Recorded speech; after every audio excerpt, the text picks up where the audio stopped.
이제 다 함께 일어나셔서 살아계신 하나님께 영과 진리로 예배드리시겠습니다.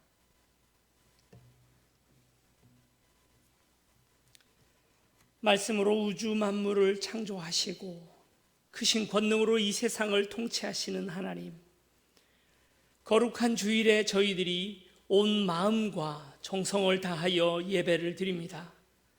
친히 오셔서 우리의 예배를 흠향하여 주시고 홀로 영광을 거두어 주옵소서. 오늘도 주님의 은혜를 사모하는 모든 성도들에게 은혜의 단비를 흡족하게 내려 주옵소서. 지치고 상한 심령들이 위로를 받게 하시고 주님이 주시는 참된 평안과 안식을 누리게 하여 주옵소서. 예수 그리스도 이름으로 기원하옵나이다. 아멘.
이제는 하나님과 나만이 아는 죄를 생각하며 참회의 기도를 드리겠습니다.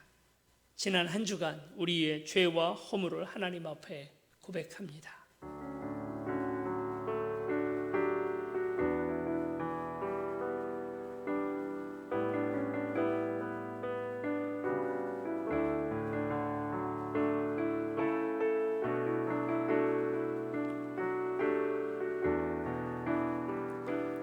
주 예수 그리스도의 이름과 우리 하나님의 성령 안에서 씻음과 거룩함과 의롭다 하심을 받았느니라. 아멘. 이제 다 같이 사도신경으로 우리의 신앙을 고백하시겠습니다. 나는 전능하신 아버지 하나님 천지의 창조주를 믿습니다. 나는 그의 유일하신 아들 우리 주 예수 그리스도를 믿습니다. 그는 성령으로 잉태되어 동정녀 마리아에게서 나시고 본디오 빌라도에게 고난을 받아 십자가에 못 박혀 죽으시고 장사된 지 사흘 만에 죽은 자 가운데서 다시 살아나셨으며 하늘에 오르시어 전능하신 아버지 하나님 우편에 앉아 계시다가 거기로부터 살아있는 자와 죽은 자를 심판하러 오십니다. 나는 성령을 믿으며 거룩한 공교회와 성도의 교제와 죄를 용서받는 것과 몸의 부활과 영생을 믿습니다. 아멘.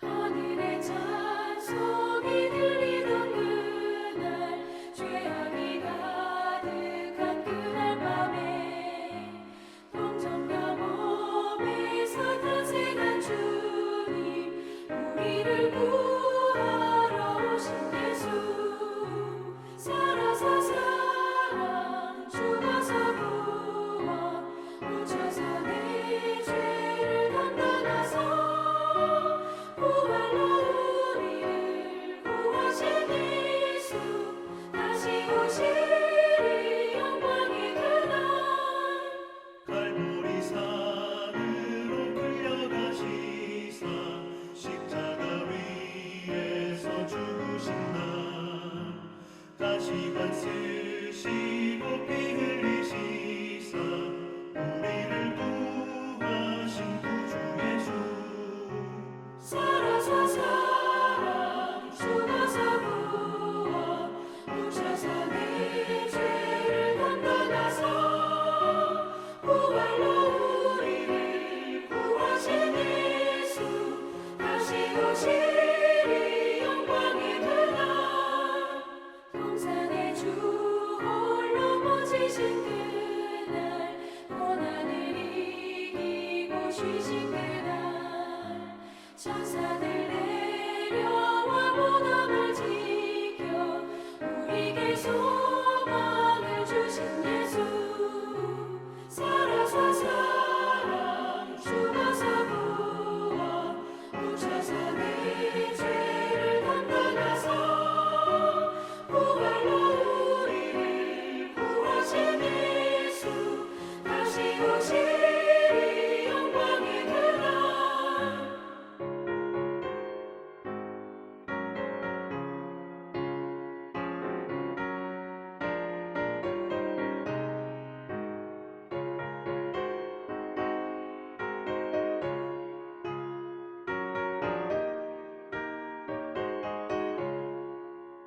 무덤이 예수를 못 가둔 그날 임목한 그 돌이 굴러간 날 죽음의 권세를 깨뜨린 주님 하늘에 오르신 내 주 예수 살아서 사랑 죽어서 구원 묻혀서 내 죄를 담당하사 부활로 우리를 구하신 예수 다시 오시리 영광의 그날 천사장 나팔이 울리는 그날 하늘의 영광이 나타날 때 날 사랑하시는 참되신 친구 날 영접하시러 오신 예수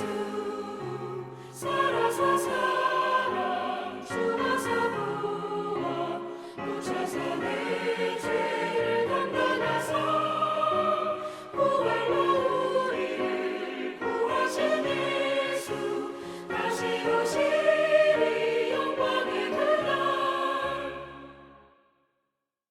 사랑과는 많으신 아버지 하나님 감사합니다. 하나님께서 오늘 이 땅 가운데 주의 긍휼을 보여주셔서 이제 모든 악하고 더러운 질병으로부터 오늘 우리를 구원하여 주심을 감사를 드립니다. 부활절을 지나며 하나님 오늘 우리가 부활의 소망을 붙들고 주 앞에 기도하며 예배드리며 나아가오니 하나님 오늘 우리의 기도를 들으사 주께서 오늘 우리의 이 모든 질병에서 우리를 건져 주셨음을 믿습니다. 하나님 이제 오늘 우리 안에 있는 영적인 깊은 질병도 주 앞에 드러냅니다. 하나님 어떤 다른 질병보다도 더 심각한 병이며 오늘 우리의 영혼은 능히 지옥에 내려보내지 못할 질병이지만 아버지 하나님 오늘 죄는 결코 그렇지 않음을 고백합니다. 영원히 오늘 우리를 지옥불 가운데 보낼 이 악한 죄에서 오늘 우리를 구원하여 주시고 아버지 하나님 이것이 더 심각하며 오늘 우리의 영혼에 주님 더욱 무거운 주님 병임을 오늘 우리 기억하게 하여 주셔서 예수 그리스도의 이름, 예수 그리스도의 보혈 붙들고 온전히 나을 수 있도록 도와주시옵소서. 하나님, 오늘 우리가 너무나 주님 귀한 이 예배의 자리, 예배당에서 함께 모여 예배드리는 것이 어찌 귀한 일인지 오늘 우리가 깨달았습니다. 이제 속히 모일 수 있는 날을 허락하여 주셔서 함께 서로 사랑하며 함께 얼굴 보고 같이 예배드릴 수 있는 날을 속히 허락하여 주시옵시고, 하나님, 그러나 이것이 얼마나 소중한 줄을 알았다면 더욱더 이것을 사모하고 또 소중히 만들어 나가는 우리 될 수 있도록 도와주셔서 우리 세움교회 공동체가 그리 될 수 있도록 도와주시옵소서. 경제적인 여러 가지 어려움들 가운데 있는 이들이 있습니다. 은도 내 것이고 금도 내 것이라 말씀하신 아버지 하나님, 하나님은 오늘 우리의 모든 먹을 것들을 주시고 또 오늘 우리에게 여러 가지 어려움과 또 궁핍함 가운데서 우리를 구해 주시는 분이 주님이신 줄 믿사오니 아버지 하나님, 오늘 우리의 기도를 들어주시사 하나님 모든 아픔과 어려움들, 궁핍과 가난함 가운데서 우리를 건져 주시옵소서. 경제적 위기에서 우리를 주님 일으켜 세워 주시옵시고 이 나라 이 땅이 바른 길 갈 수 있도록 아버지여 우리를 책망하시고 함께하여 주시옵소서. 감사드리며 우리를 사랑하시는 예수 그리스도 이름으로 기도드립니다. 아멘. 오늘 주님께서 우리에게 주시는 말씀은 요한복음 20장 19절에서 23절까지의 말씀입니다.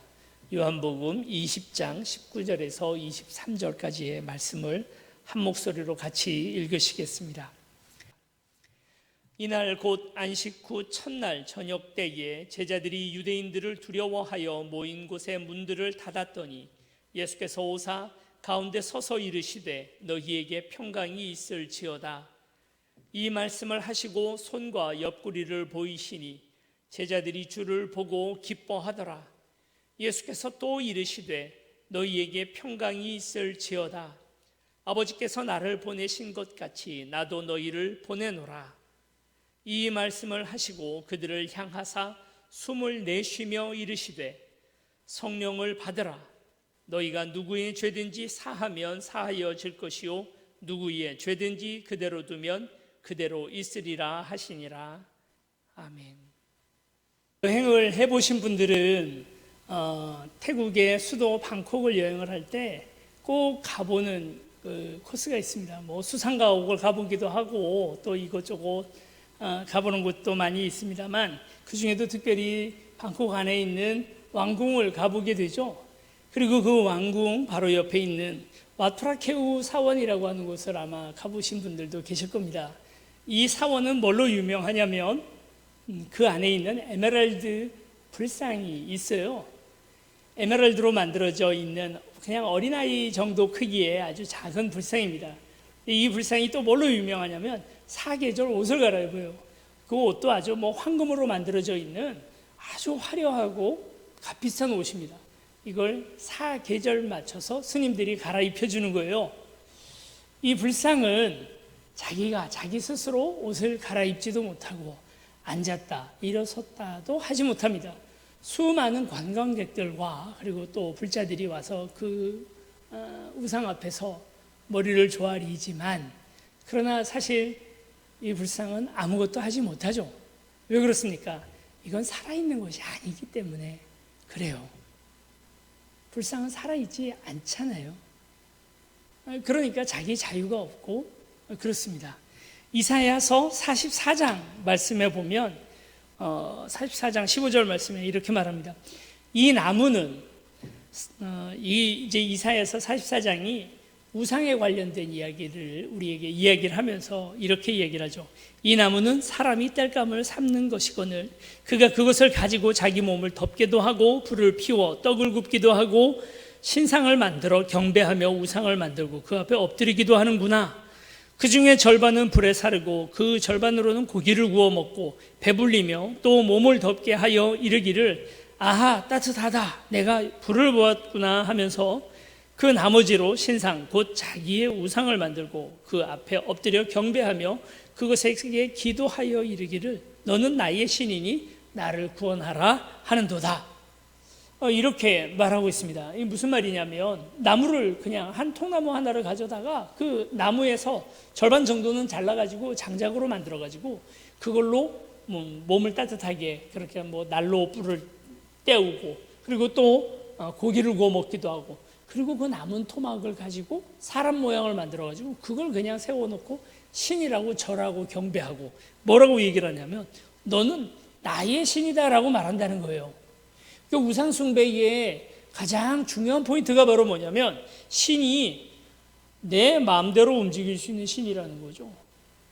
자기가 살아있지 않기 때문에 스스로가 살아있지 않기 때문에 옆에서 누가 어떻게 하면 그대로 끌려다니고 움직이고 할 수밖에 없는 것이 바로 우상입니다.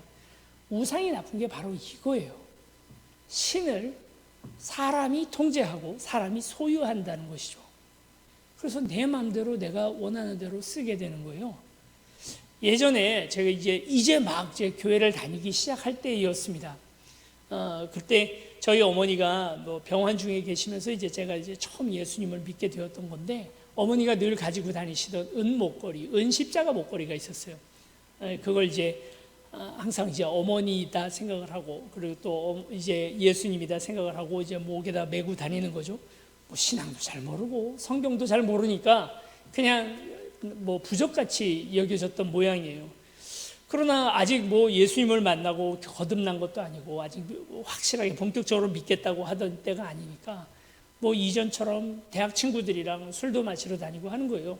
술 마시는 건 약간 좀 양심이 걸리더라고요. 술 마실 때 어떻게 하냐면 이 목걸이를 슬그머니 벗어가지고 주머니에다 넣고 그러고 술을 마시는 겁니다. 또 뭔가 죄된 짓을 저지를 때는 또 이 십자가 목걸이를 벗어서 또 어디다 갖다 놓고 그러다가 뭐 또 필요하면 또 십자가 목걸이를 메고 한동안 이런 신앙생활을 한 적이 있었습니다. 우상이죠. 우상 아닙니까? 하나님이 나타났다가 내가 원하면 하나님 나타났다가 내가 원치 않으면 집어넣어 버리는 이게 우상이잖아요. 자유가 없는 우상. 내 자유에 복속되어 있는 신.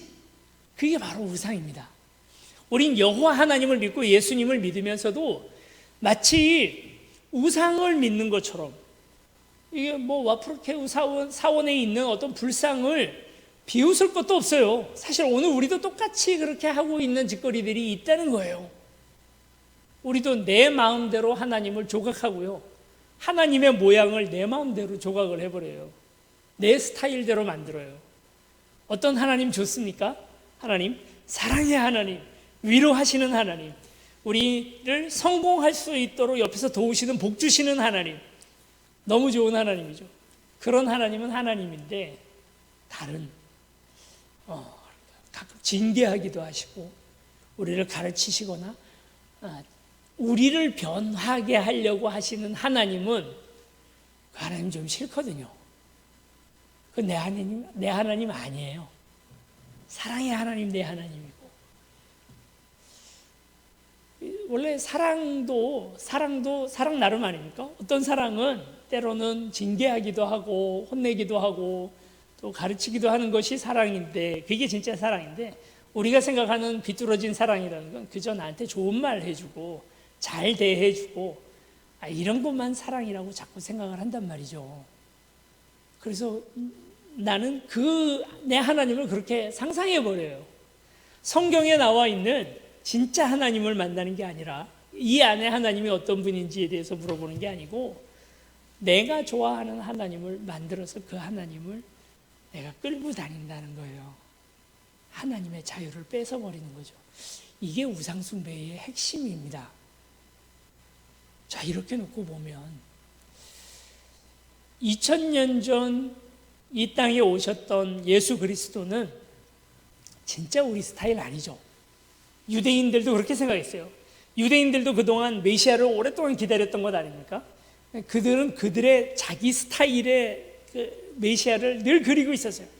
하나님이 오시면, 예수님이 오시면, 하나님의 아들 메시아가 오시면 이런 모습일 거다라고, 이런 것일 거다는 자기 고정관념을 막 만들어가지고 우상을 만든 거죠.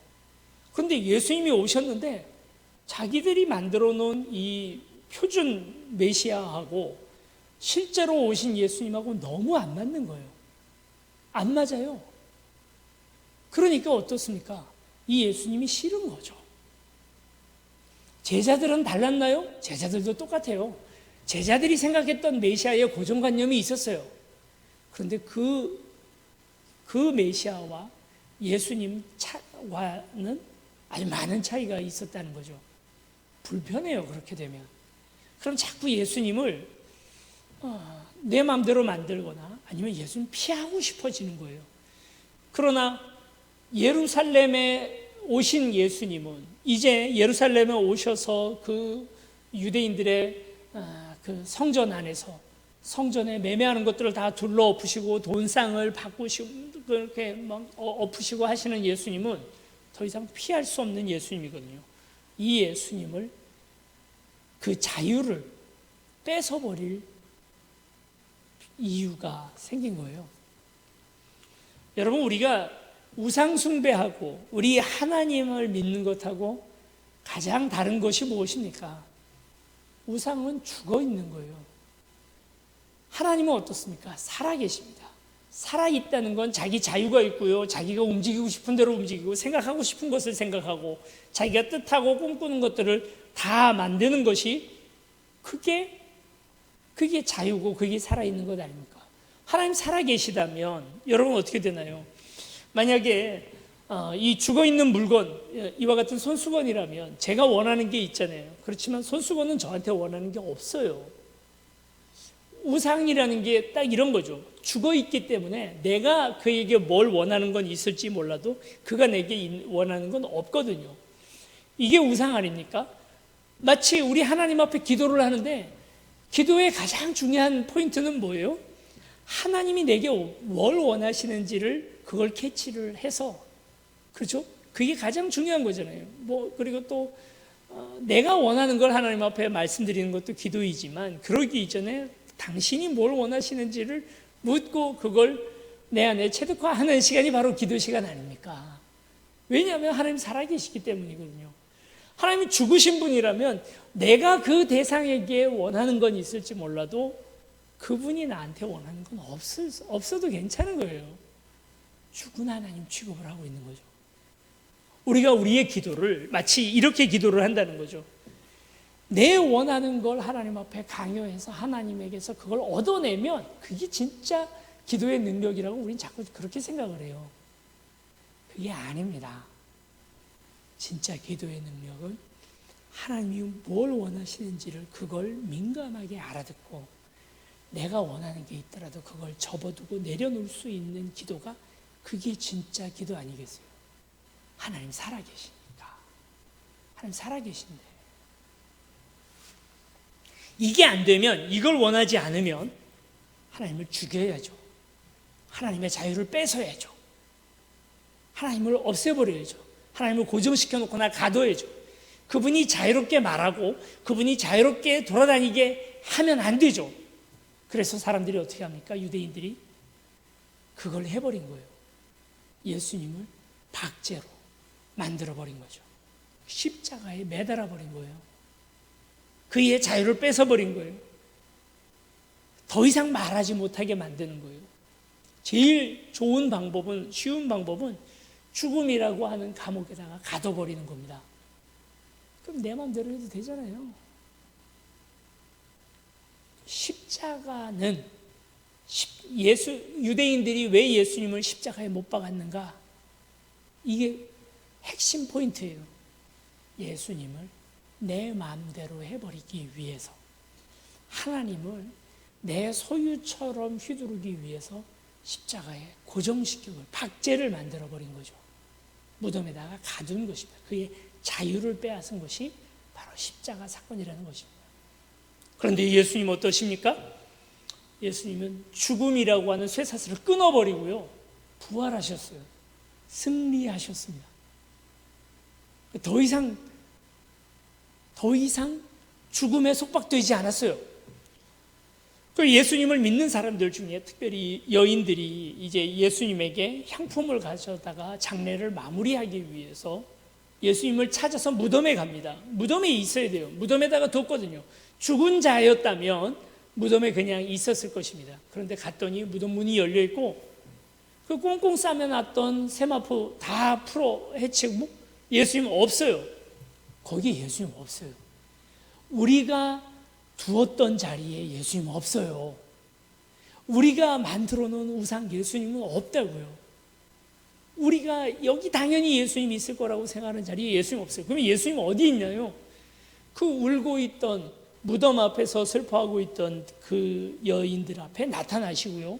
엠마오로 가는 제자들에게 예수님 나타나십니다. 그리고 갈릴리 바닷가, 그러니까 우리 직장이죠. 세상에 나가서 돈 벌고 있는 그 갈릴리 바닷가에 베드로와 그리고 그 친구들에게 예수님 거기에 나타나십니다. 직장에 나타나시는 거예요. 그게 예수님이에요. 왜 우리가 원하는 자리엔 예수님이 없고 원치 않는 곳에서 예수님을 만나게 되나요? 예수님 살아계시기 때문이에요. 예수님, 거기에는 예수님이 있으셔야 돼요. 내가 시험 볼 때 아니면 내게 아주 중요한 무슨 어떤 순간에 거기엔 예수님 계셔야 돼요. 거기에 예수님이 없어요. 그리고 내가 전혀 생각지도 않고 원치도 않던 어느 자리에 예수님 뜩 나타나시거든요. 왜요? 왜 그러는 분이에요?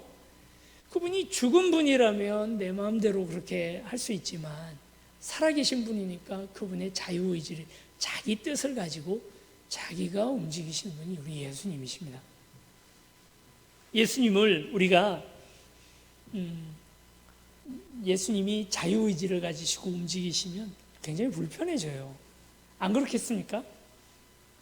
예수님, 직장은 따라오지 마세요. 여기부터 내 영역입니다. 여긴 내가 내 꼼수도 쓰고요. 내 아주 이기적이 되고 내가 막 그렇게 하는 데인데 여기까지 따라오시니 어떻게 해요? 여기 좀 오지 마세요. 그런 거 됩니까? 그거 안 되거든요.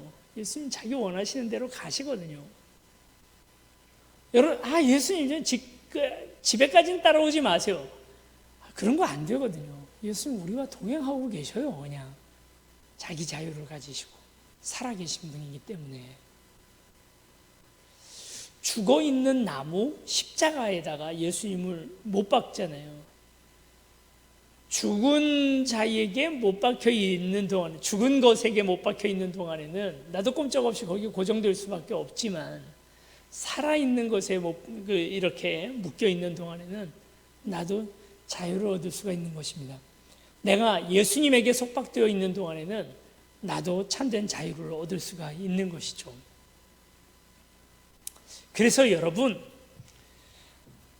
우리가 이제 이 코로나 사태를 맞아서 가정에서 지금 다 이렇게 예배를 드리고 있지 않습니까? 부활절이라고 그래도 지난주에는 한번 이렇게 다 같이 모여서 예배를 드리니까 어땠어요? 너무 좋잖아요. 그렇게 드리니까 뭔가 하나님 살아계시는 것 같고 예배당에 가니까 하나님이 있는 것 같고요. 여러분, 그래서 예배당에 가야 예수님 만날 것 같은데 라고 생각을 하고, 가정에서 예배 드리는 건 뭔가 부족한 것 같고 아니라고 생각을 하고, 여러분 그런 거 아닙니다. 예배의 가장 중요한 요소가 뭡니까?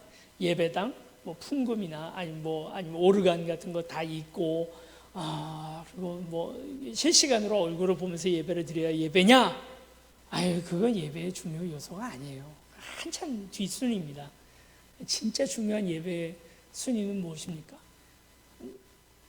믿음을 가진 형제 자매가 예수님 모시고 있는 곳이라면 그 어디나 하늘나라, 그게 바로 예배죠.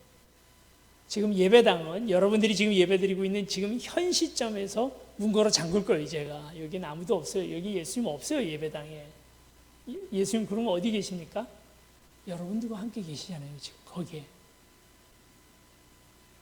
내가 예배 막 드려지는 느낌이 나고 하는 건 그냥 내 감각적인 느낌이지, 그게 진짜 영적으로 하나님께서 좀 받으시는 예배 그런 거 아닙니다. 지금 여러분들과 함께 계십니다. 지금 한두 사람이라도 모여서 예수 그리스도의 이름으로 기도하며 예배드리고 계시다면 그 자리가 예수님 계시는 자리라는 사실을 믿으시기 바랍니다. 그렇습니다. 무덤이 예수님을 가두지 못했습니다. 무덤이, 죽음이 예수님을 포로로 삼지 못했습니다.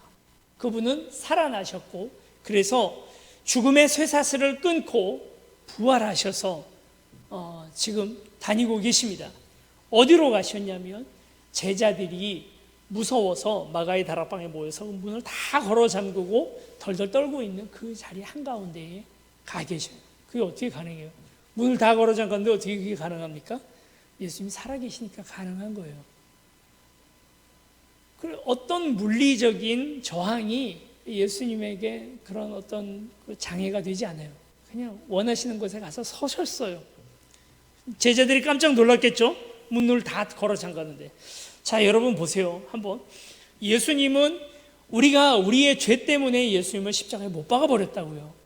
그래서 우리가 예수님의 자유를 뺏어 버렸는데도 그 자유를, 그 죽음을 이기시고 자유를 얻으셔서 살아나셨어요. 그게 부활의 사건이라면, 여기 또 자유를 잃어버린 사람들이 있습니다. 누굽니까? 바로 예수님의 제자들이죠. 이들은 예수님이 부활하신다고 했던 그 수많은 이야기들을 전혀 믿지를 못해요. 부활하셨을 거라고 생각지도 못합니다. 무덤이 비어 있던 이유도 잘 몰라요. 두려워요. 그냥 무조건 두려워요. 문을 다 걸어 잠갔어요. 그리고 두려워서 벌벌 떨고 앉아 있는데 자가격리에 들어간 거죠. 말하자면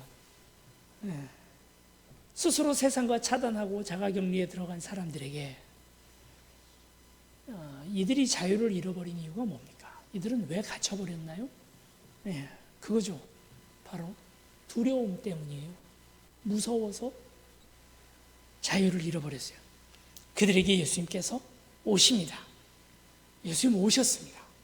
예수님은 우리가 찾아가는 존재가 아니라 그분이 찾아오시는 존재예요. 오셨어요.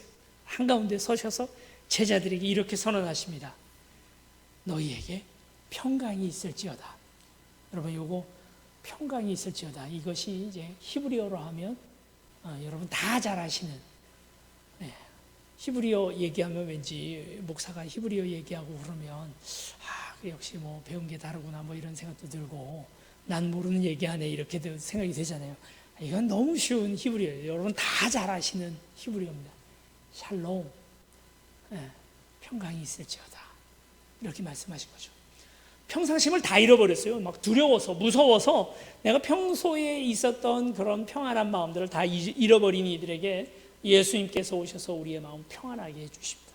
평강이 있을지어다 하고, 그래서 제자들을 달래주시죠. 그리고는 이 말씀을 하시고 손과 그리고 옆구리를 보여주셨답니다. 손에 상처를 보여주시고 옆구리에 창자국을 보여주신 거예요. 그걸 보고 제자들이 기뻐했대요. 즐거워했대요. 자, 여기 저는 이게 되게 재밌어요. 이 장면에서 아주 중요한 포인트 하나를 좀 찾아냈습니다. 그게 뭐냐면 상처가 있었다는 거예요.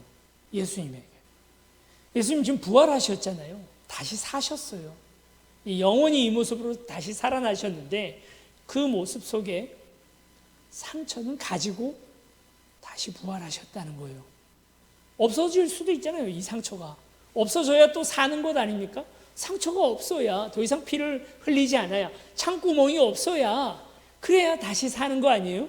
그런데 창구멍을 그냥 가지고, 손에 못자국을 그냥 가지고 다시 부활하셨다는 것입니다. 그게 또 가능했다는 거예요. 자, 상처.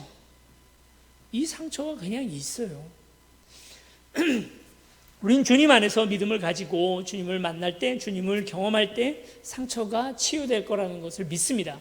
우리가 가지고 있었던 과거의 여러 가지 상처, 거절 감정들, 또는 우리가 경험했던 여러 가지 아픔과 끔찍한 여러 가지 생각들, 과거의 경험들, 이런 상처들이 주님 안에서 치유되기를 정말 바라고 축원합니다.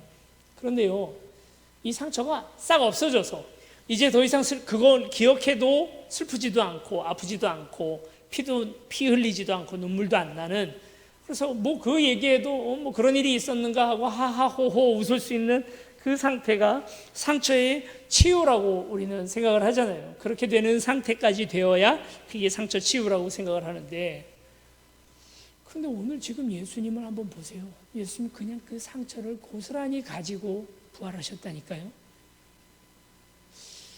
예수님 안에서 상처의 치유라는 건 뭔가? 그건 더 이상 이게 아프지 않게 되는 게 상처의 치유가 아니고요. 여전히 아파요. 여전히 눈물 나고요. 여전히 피가 흘러요. 뚝뚝 흘러요. 그 상처를 가지고 사는 거죠. 여러분, 그 진주조개가 진주를 만들어내는 방법을 여러분 아시죠?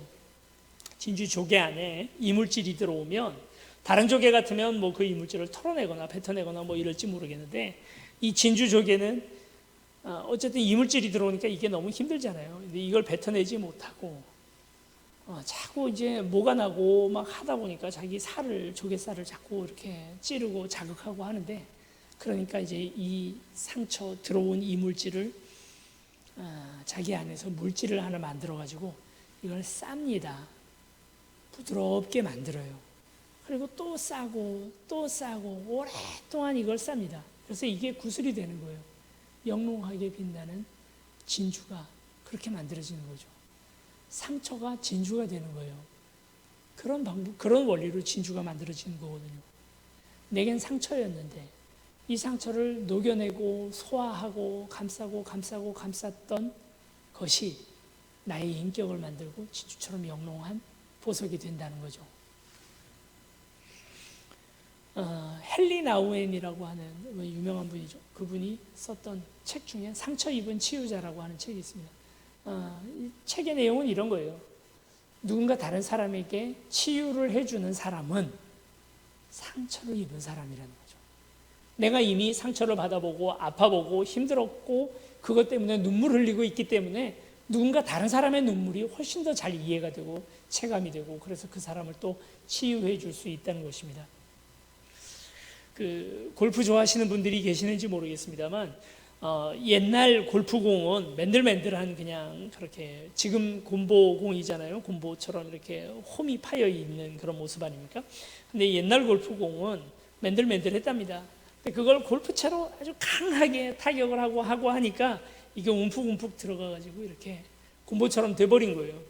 이렇게 상처 많은 공하고 맨들맨들한 새 공하고 이렇게 쳐보니까 이게 놀라운 사실이 벌어졌는데, 이렇게 상처 많은 곰보 같은 공이 맨들맨들한 새 공보다 훨씬 더 멀리 날아가더라는 거예요. 이게 뭐 어떻게 된 겁니까?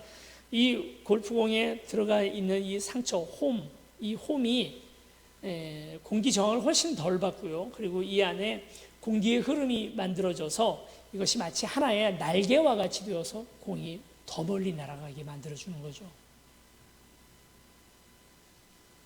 골프공의 홈은 상처가 아니고 날개였어요. 진주조개의 그 이물질은 그건 상처나 이물질이 아니라 진주를 만들어내는 원료가 됩니다. 우리에게 있는 상처라는 것은 없애버리고 기억을 못하게 만들고 그리고 웃어넘길 수 있는 것이 되는 게 아니고요. 이걸 감싸고 또 오늘 하루 울고 오늘 하루 또 피 흘림으로 말미암아 이것이 나에게 진주가 되고 날개가 되는 것이죠. 누군가 다른 사람들의 상처를 치유할 수 있는 것이 되는 거죠. 예수님이 상처를 그냥 가지고 부활하셨거든요. 그리고 부활하신 부활하신 이후에 이 상처를 본 예수님의 제자들, 옛날엔 그 상처 나는 걸 보면서 그 십자가에 매달리는 예수님을 보면서 그게 얼마나 아프고 큰 우리에게 그런 아픔이었겠습니까? 그런데 부활하신 이후에 보여주는 상처는 예수님의 제자들을 기쁘게 합니다. 여러분의 상처가, 아픔의 과거의 기억이 아무 소용없는 게 아니에요.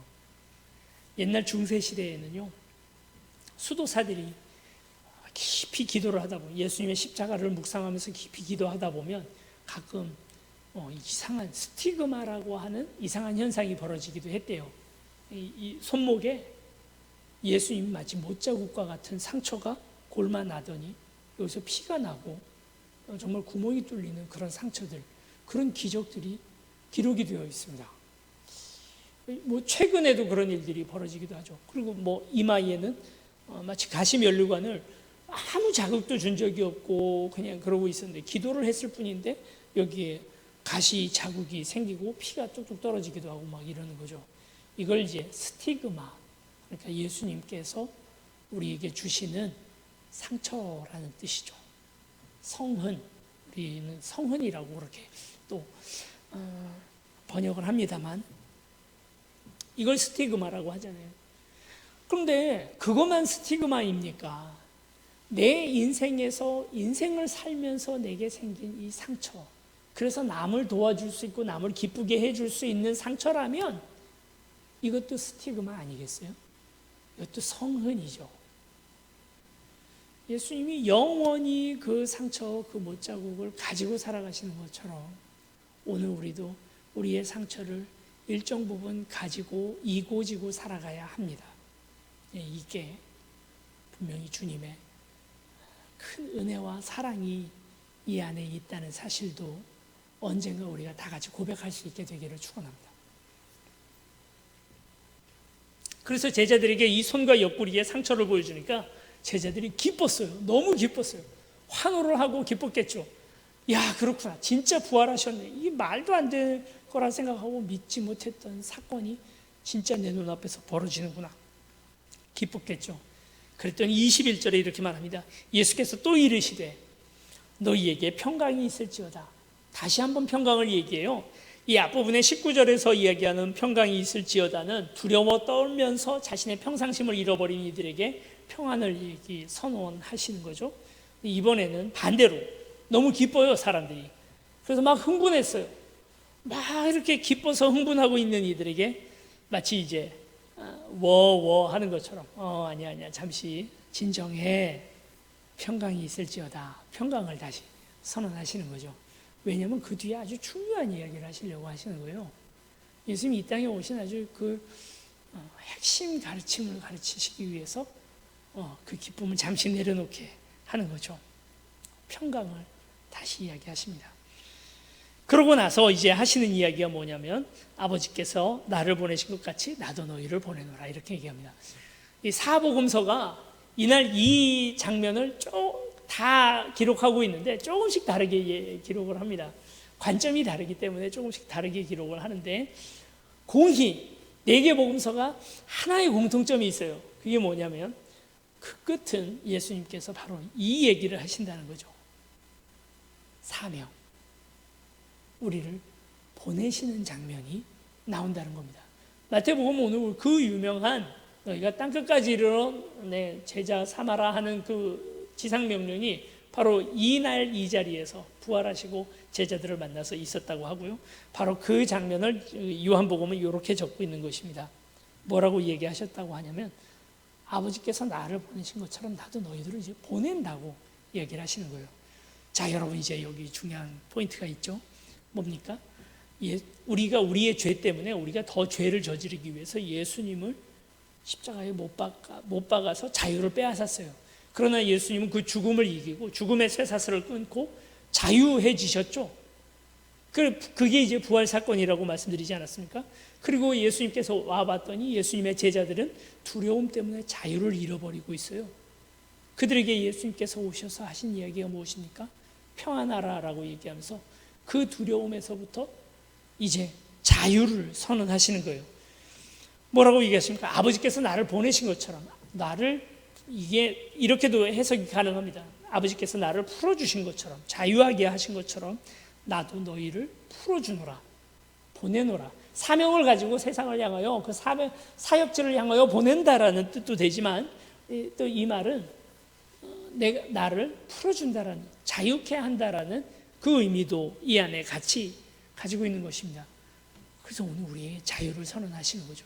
주께서 오셔서 우리를 이렇게 자유를 선언하십니다. 그리고 이야기하시는 것이 22절에 이 말씀을 하시고 그들을 향하사 숨을 내쉬시며 푸뉴마를 내쉬시며, 이건 이제 히브리어는 루아흐가 되는데요.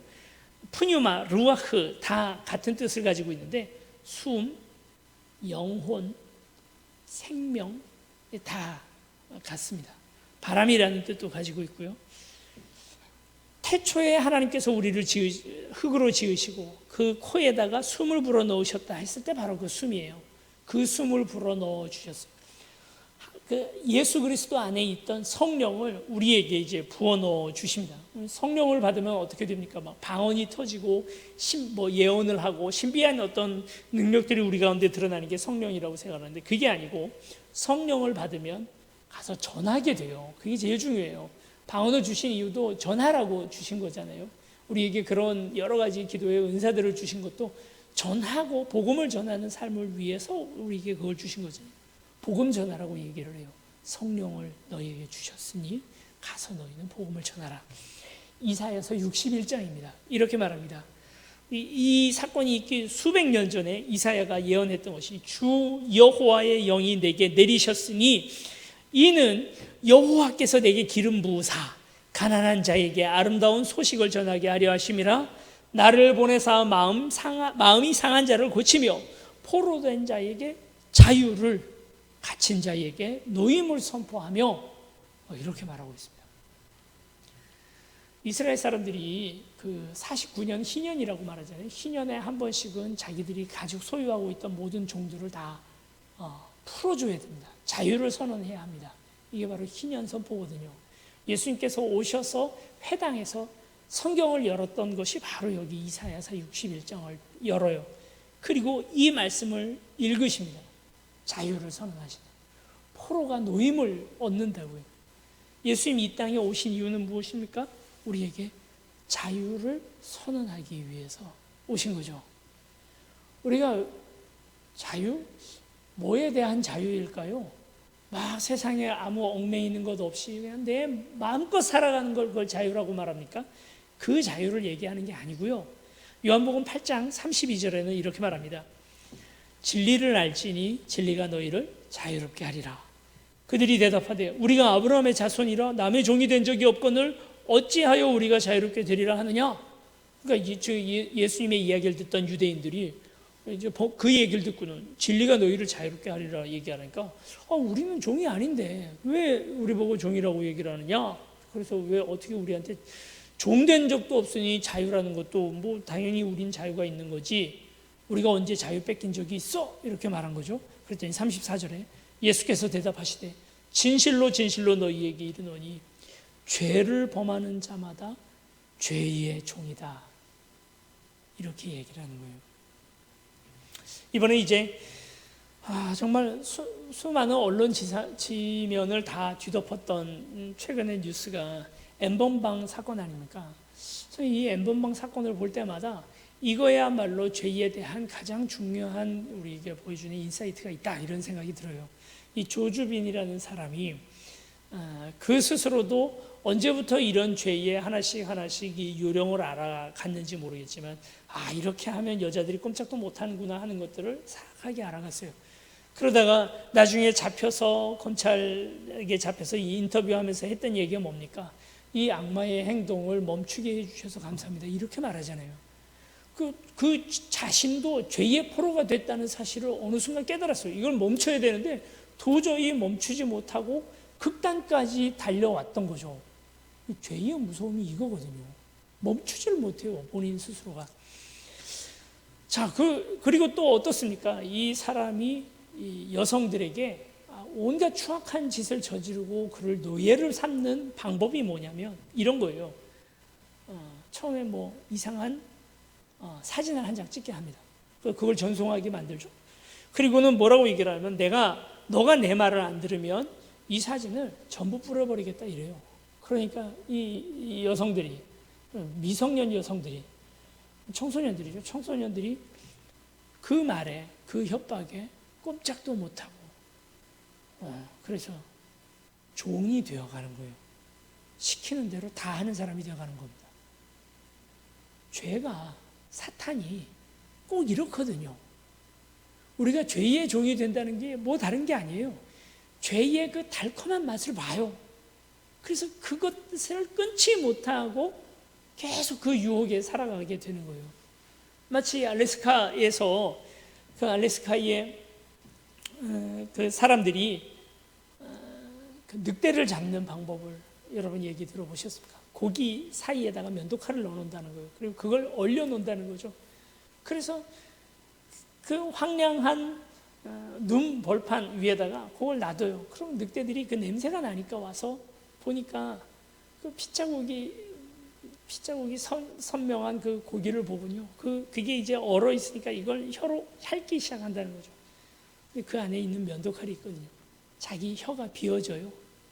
그래서 피가 뚝뚝 떨어집니다. 근데 그 떨어진 피 맛이 자기 피인 줄도 모르고 그 맛에 취해가지고 그걸 계속 핥아대면 혀가 잘려 과다출혈로 늑대가 쓰러진다는 거죠. 꼭 그와 같이 우리가 죄 맛을 봐요. 죄 맛이 마치 마약과 같아서 우리가 그것에 자꾸 심취해 들어가면서 그걸 끊지 못하고 살아가는 거예요. 그게 죄의 종 아니고 다른 무엇입니까? 진리를 알고 진리이신 예수 그리스도를 믿고 사랑함으로써 이 죄에서부터 노임을 얻게 되는 거죠. 참된 자유를 얻게 되는 거죠. 이게 자유 아닙니까? 시편 146편에 억눌린 사람들을 위해 정의로 심판하시며 줄인 자들에게 먹을 것을 주시는 이시로다. 여호와께서는 갇힌 자들에게 자유를 주시는도다. 아멘. 그렇습니다. 우리가 우리의 죄를 저지르기 위해서 예수님을 십자가에 못 박아서 그의 자유를 뺏어버렸어요. 그 극단의 그런 죄악들 속에서 예수님께서 죽음을 이기고 자유롭게 되셔서 다시 살아나셔서 그래서 우리 가운데 오셔서 우리 두려움 가운데 있던 오늘 우리를 자유케 하셔요. 두려움에 갇혀있던 우리의 문을 여십니다. 그리고 세상을 향하여 나아가 죄에 갇혀있던 오늘 우리에게 그래서 23절 말씀 뭐라고 얘기합니까? 너희가 누구의 죄든지 사하면 사하여질 것이요 누구의 죄든지 그대로 두면 그대로 있으리라 하시니라. 이렇게 말씀하십니다. 우리에게 이 권세를 주셨다는 거예요. 죄의 사함을 얻을 수 있는 권세를 우리에게 주셨습니다. 이 권세를 가지고 세상을 향하여 이제 주님께서 우리를 자유하게 하신 것처럼 우리가 이젠 세상 사람들에게 나가 그들에게 자유를 선언할 때가 된 거죠. 왜 못 나갑니까? 왜 갇혀 있습니까? 왜 문을 다 걸어 잠그고 앉아 계세요? 왜 용서하지 못합니까? 죄, 근심, 내 습관, 내 욕심 이런 거에 빠져서 우리가 문을 다 걸어 잠그고 한치도 못 나간다는 거예요. 이제 영문 밖으로 나아가자 하신 주님, 우리에게 참된 자유를 주신 주님, 그 자유를 만끽하고 누려야 되는데 우리가 여전히 갇혀서 우리는 못해, 우리는 못 나가, 우리는 안 돼 하고 그냥 그러고 머물러 있는 것 아닙니까?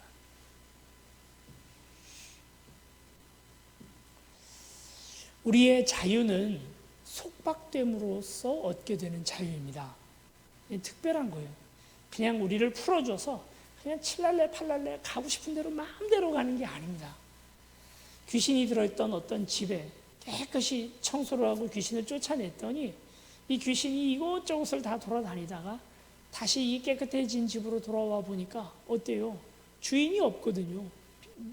여전히 빈 집이거든요. 그래서 자기 친구들까지 더 데리고 와서 그 상황이 이전보다 더 못해졌다는 거예요.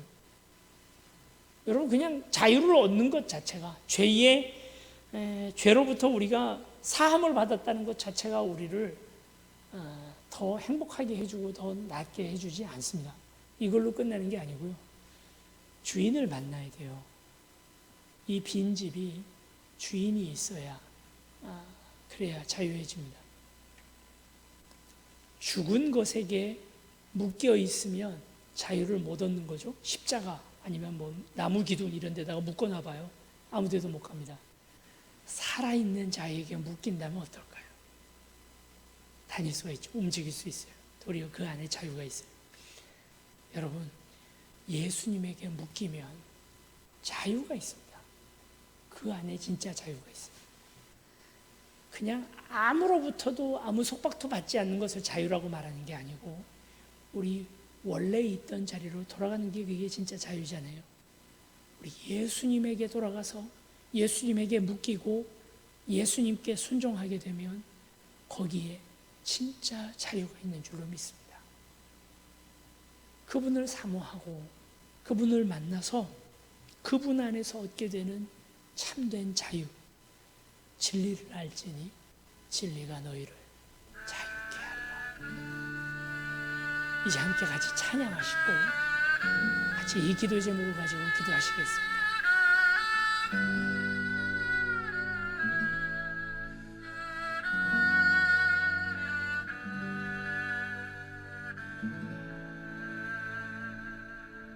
오직 주의 사랑에 매여 내 영 기뻐 노래합니다.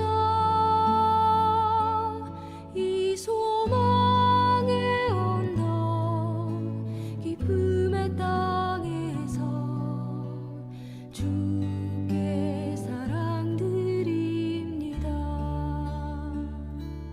오직 주의 임재 안에 갇혀 내 영 기뻐 찬양합니다.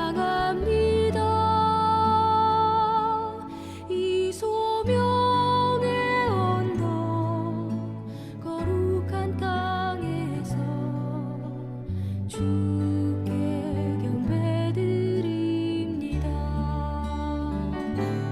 주께서 주신 모든 은혜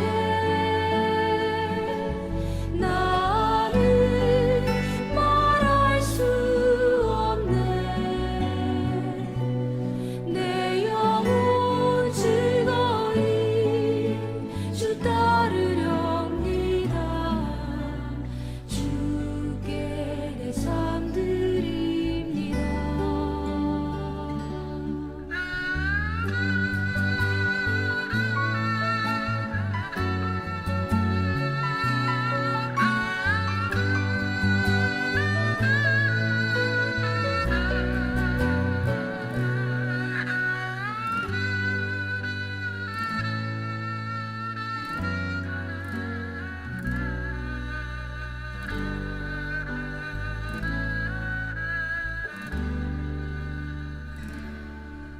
오직 주의 사랑에 매여 내 영 기뻐 노래합니다. 이 소망의 언덕 기쁨의 땅에서 주께 사랑 드립니다.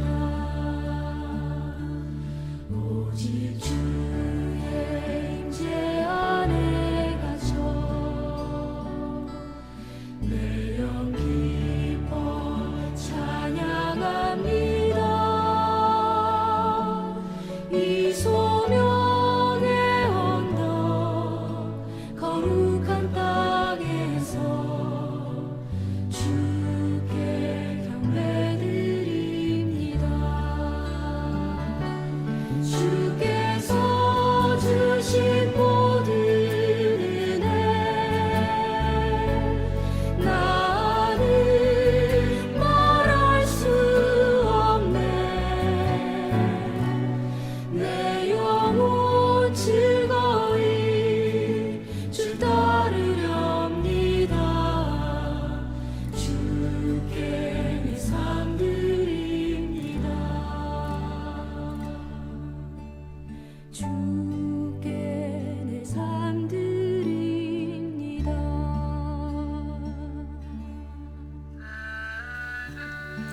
먼저 오늘 우리가 같이 기도하실 것은 우리가 하나님의 자유를 빼앗는 우상숭배 같은 짓들을 하지 않게, 하나님, 내 마음에 들지 않는 하나님, 내 스타일 아닌 하나님, 내가 좀 불편한 하나님이라 할지라도 내 멋대로 만든 하나님 우상숭배하지 않게 해주시고, 정말 그 하나님을 받아들이고 내가 하나님을 변화시키는 게 아니라 하나님이 나를 변화시키게 하여 주시옵소서. 그것을 위해서 먼저 기도해 주시고, 두 번째는 오늘 우리 안에 상처들이 많습니다.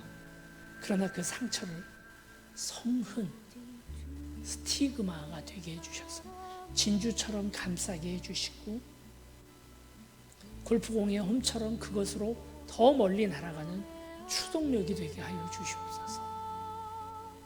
그리고 마지막으로 기도할 때 참된 자유 가운데 거하고 또 누군가에게 자유를 선언할 수 있는 그런 오늘 우리가 되게 하여 주시옵소서. 주님과 함께 주님에게 속박됨으로 말미암아 참된 자유를 얻게 되는 우리가 되게 하여 주시옵소서.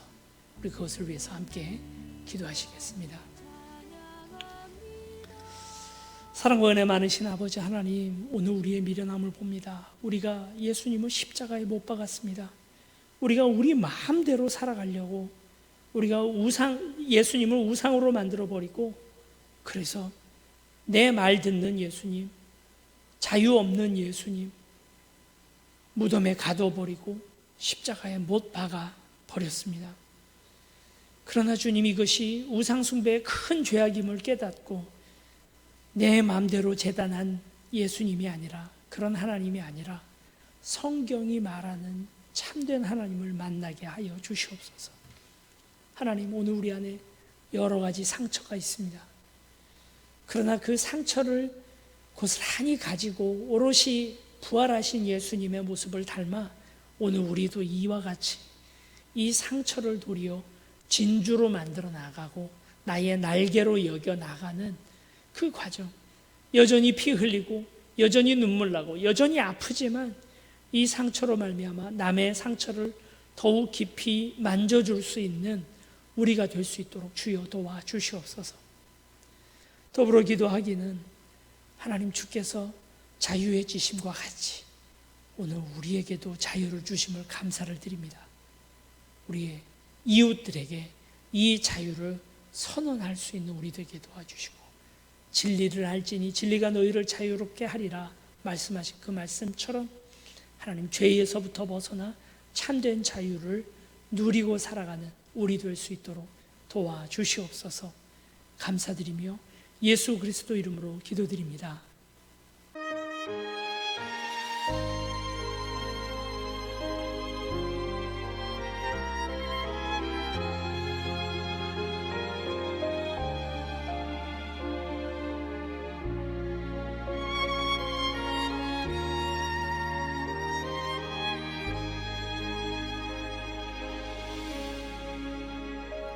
어둠 속에 매이던 내 영혼 갈 길 몰라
드려진 예물을 위하여 기도하겠습니다. 온 세상을 지으셔서 만물의 주인 되시는 아버지 하나님, 우리에게 주신 것들로 인하여 감사합니다. 나의 크지 않은 재능이 주님으로부터 왔고 주님의 것임을 고백합니다. 나의 사업이 주님의 것임을 고백합니다. 내게 주신 직장이 주님의 것임을 고백합니다. 물질, 시간, 건강 다 주님으로부터 왔고 주님의 것임을 고백하여 주께 드리오니 받아 주시옵소서. 우리는 주 앞에 무엇을 드린다 생각하여 나오지만 도리어 더 받아감 또한 고백합니다. 시간을 드리면 영원으로 갚아주시고, 봉사로 드릴 때 주께서 우리 일을 해주시고, 우리 몸을 드리면 당신 아들로 갚아주시며, 생명 드릴 때 영생으로 갚아주시는 아버지 하나님, 내 생명 이것도 주님의 것이오니 받아주시고 하나님 나라 위하여 쓰임받게 하여 주시옵소서. 이제는 우리 주 예수 그리스도의 은혜와 하나님 아버지 크신 사랑과 성령의 교통하심이 다시 부활하셔서 죽음의 권세를 끊으시고 자유케 되신, 또 오늘 우리를 자유하게 하시는 그 주님과 동행하기를 원하는 귀한 우리 세움교회 모든 성도들 위해 이제로부터 영원히 함께 하시기를 간절히 축원하옵나이다. 아멘.